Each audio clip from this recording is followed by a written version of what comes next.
ကြာပြီလေဒါပေမဲ့ဟိုလိုလူမျိုးကြီးတွေပဲရှေ့မရောက်လာအောင်ရှိရတယ်လို့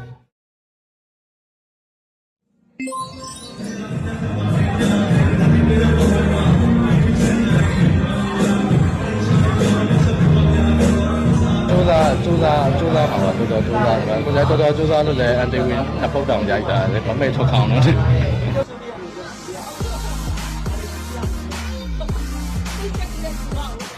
အန်တီဝင်းကတော့ဟိုမမေ့ထွက်ခေါင်နေရတော့သားမေ့ဇက်ပေါ့ဟိုမခိုင်းစားသွေးလို့လည်းပါတာဟုတ်နှစ်ပုတ်လုံးကလည်းမမေ့ထွက်ခေါင်လည်းပါတယ်မခိုင်းစားသွေးလည်းပါတယ်ဘုတ်ကကြဘေးရန်ဇက်ပေါ့ဒါကြမမေ့ထွက်ခေါင်နဲ့သားနဲ့ပေါ့မမေ့ထွက်ခေါင်မွေးသားသားပေါ့သူနဲ့ဘေးရန်ဇက်ရိုက်တယ်အထက်မှာလည်းမမေ့ထွက်ခေါင်ဘေးရန်ပုံရိုက်ထားတယ်အားလည်းဒီလိုကိုကရောက်လာတာသားမေ့ဇက်ရိုက်ဖို့ဒါပေမဲ့ရန်ကုန်ရောက်တော့မှဒီပါလေရိုက်တာနဲ့မမေ့ထွက်ခေါင်နဲ့စနိုင်နဲ့ဘေးရန်ဇက်ရိုက်ကြည့်ပါလားတဲ့ကျွန်တော်ရှက်တယ်လေအဲ့ဒါတို့ရိုက်ဝန်တယ်အဲ့လိုဆိုဟုတ်တယ်ရောက်တော့နဲ့ရိုက်ကြည့်တဲ့ပေါက်မှာအဲ့ဒါလေအဲ့ဒါတော့လည်းချလို့ရောက်လက်စားနဲ့မထိုးပေါ့ရိုက်ချလိုက်တဲ့နှစ်ပုတ်ဖြစ်သွားပြီးရဆိုတော့အဖြစ်ပြရလားဘေးရန်ဆိုတော့ဟိုရေကန်နဲ့ဆွဲချခိုင်းဆိုကွာရေကန်နဲ့တစ်စက်မှမစင်နောက်ပြန်တိုးတာပြီးတော့ဖတ်